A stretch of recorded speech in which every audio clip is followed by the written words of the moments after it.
Pipelines play a huge part in the oil and gas extraction industry. They carry hundreds of thousands of gallons of natural gas, oil, and other hazardous liquids through a network of transfer pipelines that stretch for more than 2.7 million miles across the country. They transport the crude oil and natural gas from the extraction point or gathering lines and deliver it to cracker and treatment facilities to be processed, stored, and sent off to other facilities for utilization. According to Frac Tracker Alliance, based on the U.S. data provided by the Pipeline and Hazardous Materials Safety Administration, from 2010 to 2016, natural gas transmission and gathering lines, natural gas distribution lines, and hazardous liquid pipelines alone had accumulated 4,215 pipeline incidents, resulting in 100 reported fatalities, 470 injuries, and over $3.4 billion in property damage. It is also important to note here that these numbers are based off of voluntary reporting and also exclude any incidents investigated at the state level. According to every company funding the pipelines, they are the safest way to transport oil and gas. But are they really that safe? Companies tend to compare the pipeline safety to the safety of transporting such liquid by train or truck drivers. When looking at certain data, pipelines may, in fact, appear to be safer, but does that technically make them safe? Pipelines may decrease the amount of direct injuries to humans from explosions or other accidents due to less human activity being required for the transportation of oil and gas, but that doesn't necessarily make the pipelines safe. Pipelines are still responsible for the majority of spills and leaks, which result in harmful pollution and other impacts to not only humans, but to every aspect of the ecosystem in which surrounds the spill. Those same companies you saw claiming their top priority is safety all have various incidents where they harmed the local environment and the people living among it. These pipelines are owned by companies who have a record of past spills or leaks, and still counting. Yet, safety is their biggest concern, and we should believe them, right? The Mariner East 1, Mariner East 2, and Mariner East 2X all make up the Mariner East pipeline system that stretches from the shale fields in western PA to the Marcus Hook Export Terminal, the Delaware River. These pipelines are owned by Sunoco Logistic Partners and partnered with Energy Transfer Partners for the construction of the new Mariner East 2X addition.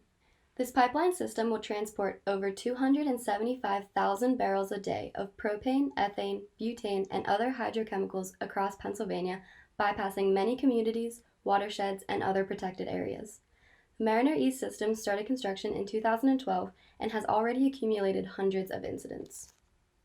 During construction, the Mariner East system has spilled over 202,000 gallons of drilling mud across 90 different spill events. Each spill is categorized as an inadvertent return, which means the drilling mud resurfaced at areas during drilling operations that were unintended due to naturally occurring geologic fractures and fissures underground. These inadvertent returns release large amounts of muddy water and chemicals into the environment, allowing it to flow into nearby watersheds and even aquifers. Drilling mud is a water-based fluid primarily made up of bentonite clay, along with other chemicals. Drilling mud is non-toxic to humans, however, it is toxic to aquatic life if large amounts reach their waters.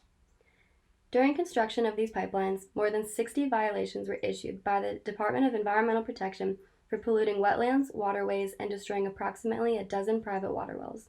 Residents in Chester County complained of stomach pains after drinking water that appeared cloudy and smelled of chlorine shortly after nearby drilling operations punctured an aquifer that supplied many private drinking water wells.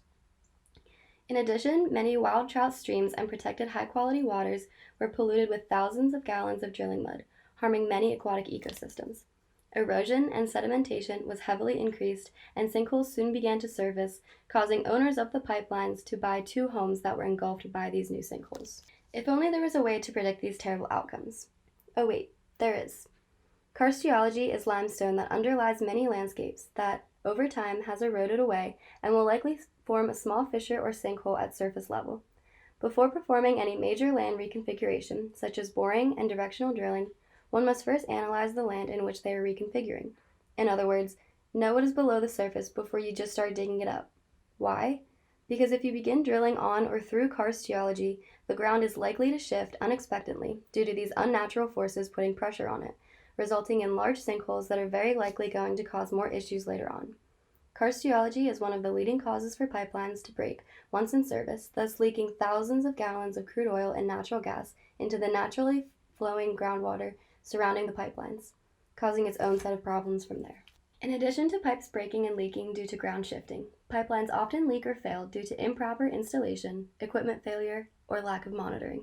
The slightest change in pressure is enough to crack a pipeline due to the highly volatile liquid that is constantly flowing through it. So, even if your land isn't directly over karst geology, there are still many ways things can go wrong once the pipeline is in use. There have been way too many incidents where pipelines leak and release thousands, sometimes even millions, of gallons of natural gas and crude oil into nearby watersheds, covering surrounding vegetation and structures in toxic material. Sadly, explosions and fires are not uncommon to follow a massive spill, sometimes even taking someone's life in the end. The Dakota Access Pipeline runs from North Dakota to Illinois, carrying 570,000 barrels of crude oil a day. Since operation began in 2017, many smaller spills occurred along the pipeline route due to cracks in the pipeline's welding and heavy vibration underground.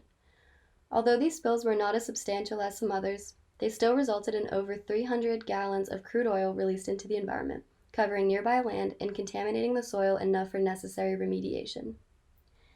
The Dakota Access Pipeline also passes under the Missouri River, slightly upstream from the Standing Rock Sioux Tribe's water supply. After questioning the leak detection technology supplied by Energy Transfer Partners, reports made by the tribe and other outside experts showed that of the approximate 600,000 barrels of crude oil flowing per day, a leak of up to 12,000 barrels per day could go undetected. Standing Rock Chairman Mike Faith asked Energy Transfer Partners about the worst-case scenario of a spill as outlined by their permit applications, and Energy Transfer Partners responded that 12,500 barrels of oil spilled would be the worst-case scenario based on a 9-minute shutdown time. However, based on their previous spills with other pipelines, the true shutdown time is hours and can even take days. The tribe continues to fight for better detection after Energy Transfer Partners failed to supply them with adequate documentation, helping them prepare for if and when the pipeline breaks, for they are located minutes, if not seconds, from where the pipeline is. The Energy Transfer crude oil pipeline partners with the Dakota Access Pipeline to make up the Bakken Pipeline. Together, they are 1,918 miles of crude oil pipelines delivering from North Dakota to Texas. The Energy Transfer crude oil pipeline went into service on June 1, 2017, and has since had issues. On May 4th, 21 gallons of drilling mud were released in Mason, Tennessee. Once in service, the pipeline spilled 147 gallons of crude oil in Epes, Louisiana on June 12th, and just under 5,000 gallons on June 19th in Dyersburg, Tennessee. However, none of these spills were reported due to most of them being insignificant and contained within the spill site. The Atlantic Sunrise Pipeline is a 183-mile natural gas pipeline that expands the existing Transco pipeline, adding more carrying capacity for more production. It gathers the natural gas in northern Pennsylvania and carries it to mid-Atlantic and southeastern states. During construction in 2018, a construction zone polluted Quittapahilla Creek by not following standard construction procedures. The construction caused stream bank erosion and muddy brown water flowing from the drilling mud sediment. Valuable topsoil from the farm in which the construction was taking place on was lost, and shards of plastic were seen floating in and around the stream. In addition, many trees surrounding the stream were cut down and removed, thus leading to more erosion and worse storm water runoff impacts. Construction sites also released sediment-laden water into Conewago Creek in southern Lebanon County while drilling. During horizontal directional drilling under the Pennsylvania Turnpike, drilling mud was said to have covered the road and even coating cars as they drove through it. This mud will eventually be washed away by rain and will soon flow into nearby watersheds or other areas of the environment. The Revolution Pipeline is a 100-mile-long natural gas carrying pipeline that will deliver the gas from wellheads to the Rover Pipeline and Mariner East 2 pipeline. Construction was completed in February of 2017 and was in service in September. Soon after it was in service, heavy rainfall accumulated in Beaver County, Pennsylvania, and resulted in a landslide. This landslide moved ground encompassing the Revolution Pipeline, causing it to break, leak, and then catch fire and explode due to the increased pressure from the landslide and rainfall. No one was injured in the explosion, but many were evacuated, and it did destroy a home 500 feet away due to the fires it left behind. Over 4,000 homes lost power for the few days as Energy Transfer Partners attempted to repair the pipeline. The Rover Pipeline is a 713-mile-long pipeline that carries 3.25 billion cubic feet per day of natural gas retrieved from the Marcellus and Utica Shale and delivers it to the Union Gas Storage Hub in Ontario, Canada. Before this pipeline was built, Oil Change International calculated that if the pipeline were to be built, it would cause as much greenhouse gas pollution as 42 coal-fired power plants. However, they began the construction in March 2017, and soon after, it was halted after their first spill in April, which resulted in 2 million gallons of drilling mud released into the wetlands of Stark County, Ohio. This affected approximately 500,000 square feet of wetlands and most likely harmed many fish and other aquatic life due to the amount of bentonite clay particles now in their habitat. This left the area coated in mud and impacted water quality. During the months of April and May, many other smaller spills were recorded, totaling up to approximately 62,000 more gallons of drilling mud that inadvertently returned to the surface and drained into the nearest watersheds. Afterwards, the construction was started back up in January, which then resulted in a 150,000-gallon spill of drilling mud into wetlands near the Tuscarawas River in Ohio. In addition to these spills, the Rover pipeline was also noted many stormwater violations due to insufficient construction methods, which resulted in many instances where sediment-filled water was washed away to the nearest watershed and contaminated the water quality. Unauthorized discharges were witnessed and recorded, affecting water quality and aquatic life. The Silvertip pipeline is approximately 69 miles and runs from Wyoming to Montana, carrying 40,000 barrels of crude oil per day. In 2011, 1,500 barrels, over 42,000 gallons, of crude oil leaked into the Yellowstone River, impacting many fish and migratory birds' habitat. Fishing and recreational uses were affected, which is important for many locals and tourists visiting the area. Several hundred residents were evacuated, and the banks were coated in oil due to the river's flood stage conditions. The Poplar Pipeline carries 42,000 barrels of crude oil a day from Canada's border to Montana. In 2015, 1,200 barrels, or 40,000 gallons, leaked into the Yellowstone River and polluted drinking water for 6,000 residents due to faulty welding techniques on the pipe. Valuable fish and wildlife were also harmed from the leak, which could have been prevented. It is said that the pipeline was dug only 8 feet under the river, which is dangerous for as large as a river as Yellowstone is. During a bad flood event, a river like Yellowstone can scour twice that depth, thus putting increased pressure on the faulty pipeline underneath and increasing the chances for the spill. The Pegasus Pipeline is an 858-mile-long pipeline that carries 90,000 barrels of crude oil a day from Illinois to Texas. In March of 2013, the Pegasus Pipeline spilled 134,000 gallons of heavy crude in Arkansas, about 25 miles northwest of Little Rock. Several issues with the pipe seam were claimed to be the cause of the spill, along with cracks and low impact toughness along the pipeline. The sheet metal was used to construct it was known to have issues with the manufacturing process and would eventually lead it to fail. 22 homes were evacuated, and images like these show the oil flowing across people's yards and driveways. The oil is said to have flowed down storm drains and into nearby Lake Conway, which stands as a fishing lake for many people. People were also claiming that they were suffering from symptoms of exposure to harmful chemicals more than 4 weeks after the spill. Columbia Gas Transmission Pipeline is a huge 12,000-mile natural gas pipeline that carries 3 billion cubic feet of natural gas per day from the Gulf of Mexico to New York.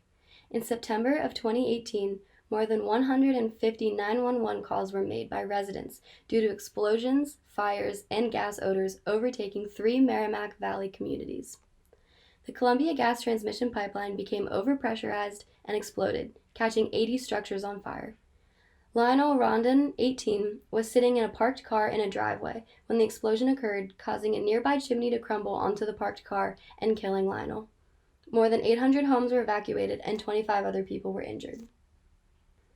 The Keystone Pipeline is a 2,687-mile existing tar sand crude oil pipeline that is being extended with the new Keystone XL expansion project. With the new addition, 830,000 barrels of oil per day will be delivered from Alberta to Illinois and Texas and reach the Gulf Coast and Midwest refineries.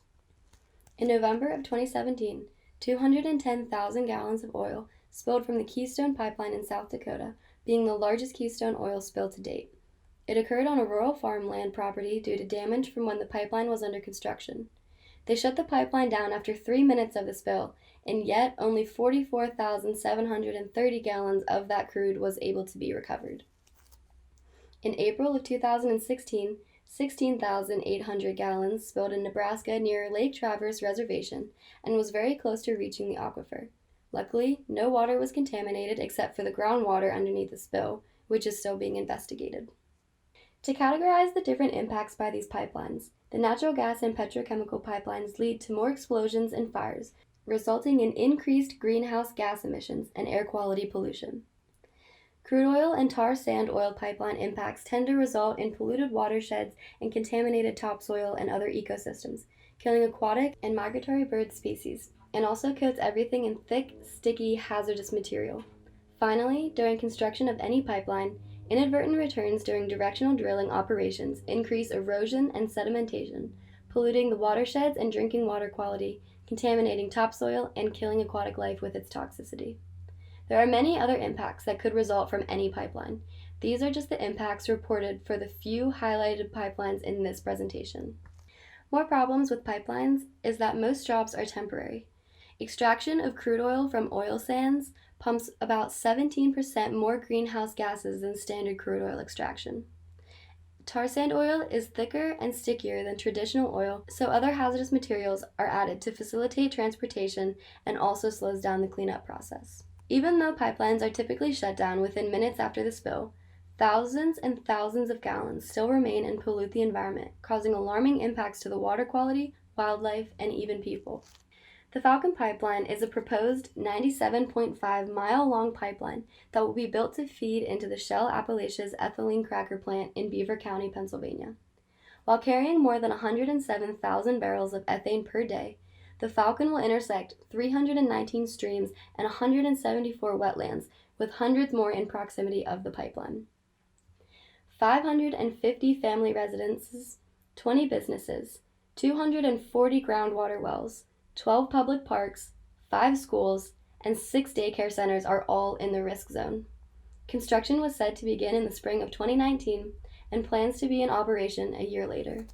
Ethane is classified by the federal government as hazardous and highly volatile liquid. However, ethane is colorless and odorless and also slightly heavier than air. These qualities make ethane not only highly flammable, but also difficult to detect if the pipeline were to leak. In high enough concentrations, something as small as a car engine ignition or light switch could trigger explosions or fires. Shell Pipeline continues to claim that they are the good neighbor and that they have a proven track record of operating safely and responsibly, and remains committed to engaging local communities regarding impacts that may arise from its operations. However, after looking at that track record, Shell was responsible for 194 pipeline incidents since 2002, totaling in 59,290 barrels of petrochemical products spilled and over $183 million in damages. 34 of these incidents were not adequately documented by Shell and therefore disproves their quoted claim. Speaking with your local government officials and demanding stricter zoning ordinances for gas and oil well drilling in your municipality can help to protect your environment by requiring certain permits for pipeline depth, monitoring regulations, and construction quality before construction can begin close enough to your home to contaminate your clean water. Public participation can play a crucial role in the application process of a pipeline. Attend public hearings for proposed pipelines and partake in any public comment period. Contact the Department of Environmental Protection with your real concerns. Let people know that thicker steel, automatic shutoff valves, more frequent inspections, and increasing fines for acts of negligence are necessary for protecting your environment and improving some of these controversial pipeline impacts. If no actions are taken, pipelines will continue to spill, water will continue to be contaminated, more people will get sick, and more vegetation and wildlife will be killed. America as a whole should really focus on transitioning away from fossil fuels and non-renewable sources of energy, such as natural gas and oil, and utilize the cleaner, safer, renewable energy such as solar panels and wind turbines. Frac Tracker Alliance is a great team that uploads a lot of current information about different pipeline projects and other environmental infrastructures to their website linked below. Frac Tracker also has a mobile app available for download that gives the public a voice. With this app, you can document issues or concerns, upload pictures, descriptions, and more of any nearby issues you witness, including impacted senses from a strong odor or noise. You can also see other people's updates on issues and even check the oil and gas well and pipeline map to see where exactly they are or propose to be. Finally, I just wanted to wrap this up by saying, stay updated. Update other people. Talk to people about your concerns with the increasing demand for fossil fuel resources. Help yourself and those you care about by first helping your one true home, our planet Earth. Thank you.